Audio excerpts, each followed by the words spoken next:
No, mira, tengo que hacer dos listas diferentes porque ya advirtieron que no pueden haber más de 10 una lista. Aquí más. No, el que sobre lo pongo a la lista el lunes. Que el grupo el lunes así. Siéntate aquí en la carretera, no pasa nada. No estoy bien. Está bien ahí solo. No va a crecer más. Bueno, entonces les decía que en el caso del molinfopoyético, tienen ustedes tres técnicas de examen físico: inspección, palpación y percusión. No se oculta nada en el molinfopoyético. ¿Bien? A la hora de la inspección, lo que vamos a hacer en el molinfopoyético es identificar manifestaciones hemorrágicas. ¿Por qué razón? Porque el sistema hemolinfopoyético, como su nombre lo indica, incluye la parte hemática y la parte inmunológica. ¿Sí?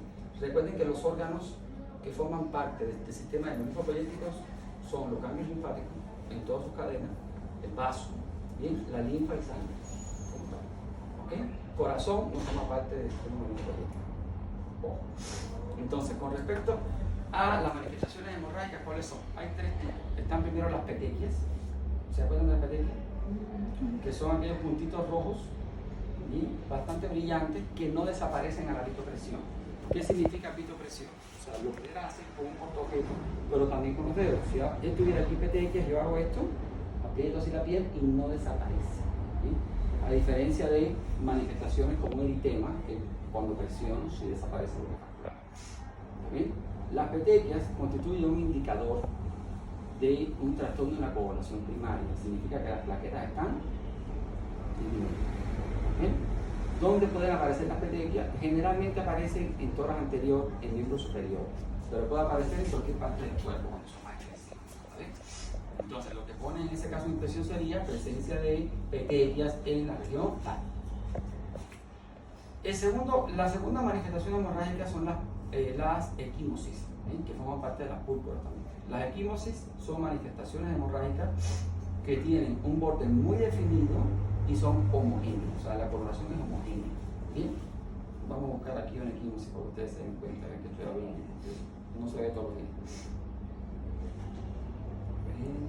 Las equimosis se dan por un trastorno de la coagulación secundaria. ¿Bien?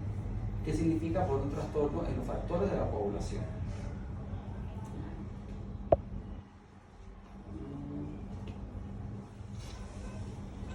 Estos son equimosis. Esto es una equimosis. ¿Ven? Es bastante homogénea, tiene un borde bien definido, o sea, tiene un aspecto así violáceo, pero homogéneo. ¿Bien? Las equimosis también pueden aparecer en cualquier parte del cuerpo. Cuando la vemos así de una forma masiva, como por ejemplo en miembros inferiores, en ángulos inferiores, se debe hacer una vasculitis. Repito, las equimosis se dan por un trastorno de población secundaria. Ahí es que existan los factores de la población. ¿Okay? La tercera forma, que para algunos autores es una manifestación hemorrágica, para otros no, son los hematomas. ¿Bien? Los hematomas, ¿por qué? Porque si el hematoma aparece como consecuencia de un trauma, no es considerado una púrpura. Porque sencillamente hubo una ruptura de un vaso por un trauma y se dio, obviamente, la salida de sangre o la colección de sangre en el interior celular subcutáneo. Pero hay hematomas que aparecen de forma espontánea y pueden estar asociados a un trastorno de la fragilidad capilar o inclusive también asociados a un trastorno de la coagulación. ¿Bien? Los hematomas no son homogéneos, no tienen bordes tan definidos. Sí, están en un área, pero no están tan definidos así literalmente. ¿Y por qué no son homogéneos, son heterogéneos? Porque ustedes saben que los hematomas tienen diferentes coloraciones. Depende, o sea, la zona central del hematoma tiene un aspecto más violáceo, después se pone amarillo, verde, el hematoma tiene varios colores al mismo tiempo. ¿Está bien? Cualquiera de las tres formas que he explicado, si aparecen, hay que describirlo en inspección. ¿Qué más tenemos que describir en inspección? Si hay alguna adenopatía visible. Hay veces que hay ganglios linfáticos muy grandes, ¿sí? Y se debe describir también dónde, si es uno o varios y dónde está localizado. Eso es lo único que hacemos en la inspección. Pasamos a la palpación. ¿Qué vamos a palpar? Vamos a hacer dos tipos de palpación. Uno, la palpación del vaso, y dos, la palpación de los ganglios linfáticos, de las cadenas. Recuerden que cuando dimos cabeza y cuello, ¿verdad? Hablamos de las cadenas de la cabeza y el cuello específicamente, hasta los supraclaviculares. ¿Recuerdan? Ahora vamos hasta abajo, completo. ¿Sí? Haciendo un recordatorio, teníamos las preauriculares, ¿recuerdan? Retroauriculares occipitales debajo del occipucio, submaxilares, submentoniana. En las cadenas cervicales tenemos las anteriores por delante del esternocleidomastoideo, las posteriores por detrás y las profundas por abajo, supraclaviculares en el hueco clavicular. De ahí bajamos a las epitrocleares, axilares, inguinales y popliteas. O sea, las popliteas se palpan con la pierna en semiflexión. ¿Okay? Esas son todas las cadenas disponibles. Ustedes tienen que ir de arriba a abajo palpando para ver si hay alguna adenopatía palpable. Si la hay, tienen que describir qué tipo de adenopatía conocemos. ¿Qué tipo de adenopatía conocemos? Ni mirar, Miguel. Ni mirar, esto sí. No es con él. No es con él, ¿no? Entonces le puedo preguntar todo el día que ni me va a mirar. Recuerden que hablamos de las adenopatías, recuerden que hablamos de las recuerden que hablamos de la parte de las adenopatías que son inflamatorias. ¿Bien? En el caso de las inflamatorias, ¿bien? Recuerden que los ganglios linfáticos son redondeados, ¿bien? Son redondeados, tienen un borde liso, recuerden, son redondeados con borde liso. Y además de eso, son esponjosos, dolorosos a la palpación y movibles. ¿Bien?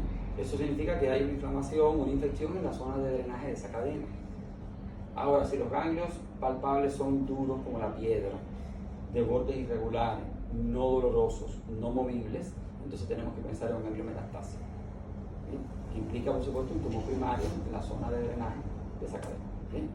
Tienen que describir qué características tienen a la palpación esas adenopatías y a qué cadenas están ligadas y por supuesto si es uni o bilateral. ¿Okay? Y ahí pasamos a la palpación del vaso. ¿Bien? Tienen que acercar un poquito, no sé si ven ahí. Para la palpación del vaso, el paciente sí o sí tiene que estar en el decúbito supino, por supuesto. ¿Dónde está el vaso? En el hipocondrio izquierdo, ¿verdad?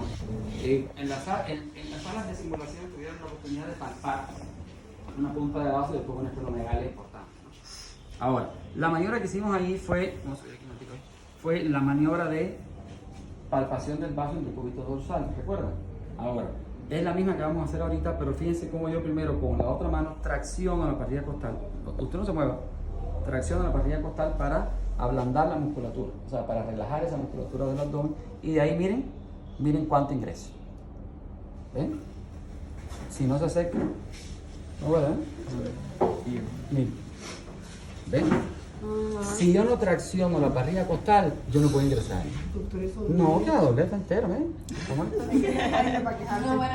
¿Ven? Se espera, me está gritando ya. ¿Ven? ¿Qué es lo que sucede, chicas? El vaso está entre el noveno y el onceno espacio intercostal. El vaso está allá arriba. No llega al rebote costal igual que el hígado, ¿no? Entonces, si yo quiero palpar algo, tengo que introducirme en el hipocondrio. Si no, no voy a llegar. ¿Bien? El vaso, por supuesto, no es palpable de forma normal. Si se palpa, aunque sea una puntita, ya eso es patológico. Y tenemos que investigar la causa del esplenomegalia. ¿Okay? Esa es la palpación del vaso en el decúbito dorsal. Existe una segunda maniobra que es la maniobra de enganche.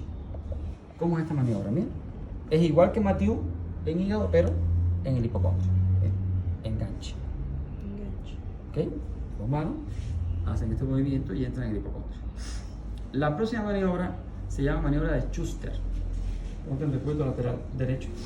Tienen que poner al paciente en el decúbito lateral derecho, miembros superiores extendidos, arriba, correcto. Miembro inferior derecho extendido, miembro inferior izquierdo flexionado, bien. Fija la parrilla costal también. Y miren, hasta allá. Bien, esto es Schuster. ¿Okay? En esta posición se relaja un poquito más y puede ingresar.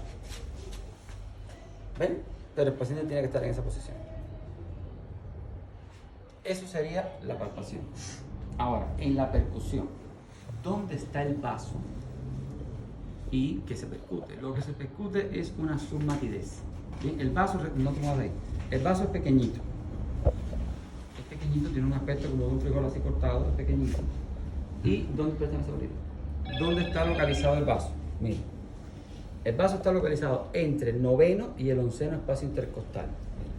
A ver, aquí termina la parrilla costal de él. Oye, que larga tu parrilla costal. aquí está 12, 10, 9. Entre noveno, ¿está aquí? Y onceno espacio intercostal, línea axilar media y línea axilar posterior. Aquí está el vaso. Esa es una zona de submatidez. Fíjense dónde está, al lateral y arriba. ¿Bien? Obviamente, si el vaso se sale de esta área, entonces, bueno, pues ya, entonces estamos ante la presencia de una enfermedad. ¿Ok? Esto es una pregunta que le encanta hacer en los exámenes. Inclusive en examen de grado. Cuando se encuentra con uno fregado así que quiere quitarte el punto, ¿dónde se punto el vaso? Y ahí mismo ya, sonaste. Es una pregunta muy capciosa. Bien, siéntate, jefe. ¿No hemos terminado así? Estoy diciendo que no hemos terminado todavía. Vamos a escribir ahora cómo se pone la historia clínica.